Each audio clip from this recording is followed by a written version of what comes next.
नमस्कार मंडळी, आज मी बनवली आहे फक्त तांदळाच्या पिठापासून झटपट होणारी, दुकानात मिळते अशा चवीची कुरकुरीत अशी तांदळाची चकली।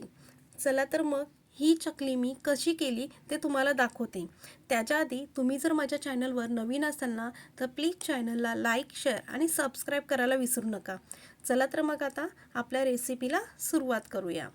तांदळाची चकली करण्यासाठी ना सर्वप्रथम मी इथे एक बाउल आणि एक चाळण घेतली आहे आणि आता याच्यामध्ये 2 वाट्या तांदळाचं पीठ टाकून ते मी चाळून घेणार आहे। व चाळून घेतल्यानंतर ना त्याच्यामध्ये जी बारीक कणी राहिलेली आहे ती मी बाहेर काढून टाकणार आहे। आता तांदळाचं पीठ माझं चाळून झालेलं आहे। आता ह्याच्यामध्ये मी 1 चमचा काळे तीळ टाकणार आहे। तीळ टाकून झाल्यानंतर पिठामध्ये चवीनुसार मीठ व 1 चमचा ओवा टाकूया। ओवा हातावर घेऊन तो चोळून पिठामध्ये टाकूया, म्हणजे चकलीला छान असा वास येईल। आता हे सर्व साहित्य चमच्याच्या साहाय्याने पिठामध्ये मिक्स करून घेऊया व चकली कुरकुरीत होण्यासाठी आता पिठामध्ये तेलाचे मोहन टाकून घेऊया। तेलाचे मोहन टाकून झाल्यानंतर मोहन जरा गरम असल्याकारणाने तिला चमच्याच्या साहाय्याने मोहन पिठामध्ये मिक्स करून घेऊया व मोहन थोडं थंड झाल्यानंतर हाताच्या साहाय्याने सर्व पिठाला पीठ गोळा होईपर्यंत लावून घेऊया। आता सर्व मोहन पिठाला लावून झालेले आहे। आता आपण पीठ भिजवण्यासाठी पाणी गरम करून घेऊया।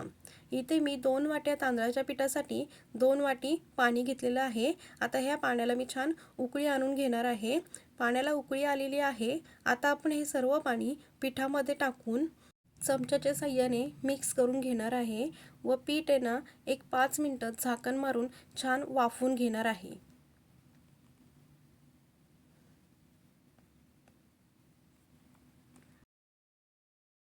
एक 5 मिनिटं झालेली आहेत।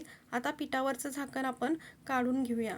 तुम्ही बघू शकता मंडळी, आपण ज्या झाकणाने पीठ झाकलेलं आहे त्या भांड्याला छान अशी वाफ आलेली आहे, म्हणजे आपलं पीठ छान वाफून झालेलं आहे। आता हलक्या हाताने पीठ आपण छान मऊसूत मळून घेऊया। सुरुवातीला ना पीठ खूप गरम असतं, त्यामुळे सावकाश हळूहळू हलक्या हाताने पीठ मळा, नाहीतर तुमच्या हाताला चटका बसण्याची शक्यता असते किंवा हातात प्लास्टिकची पिशवी घालून सुद्धा तुम्ही पीठ मळू शकता, त्यामुळे ना हाताला जरा कमी चटका बसतो।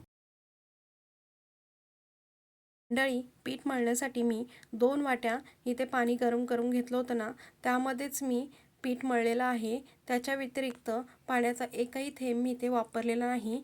तेवढ्या पाण्यात माझं परफेक्ट असं पीठ मळून झालेलं आहे।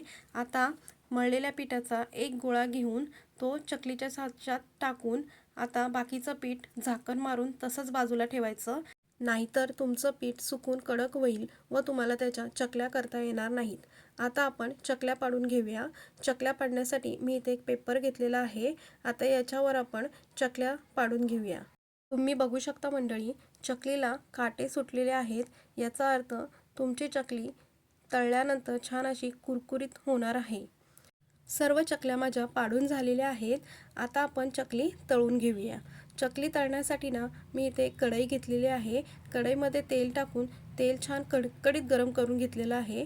आता पलेताच्या साहाय्याने एक एक चकली टाकून घेऊया, त्यामुळे हाताला चटका बसत नाही।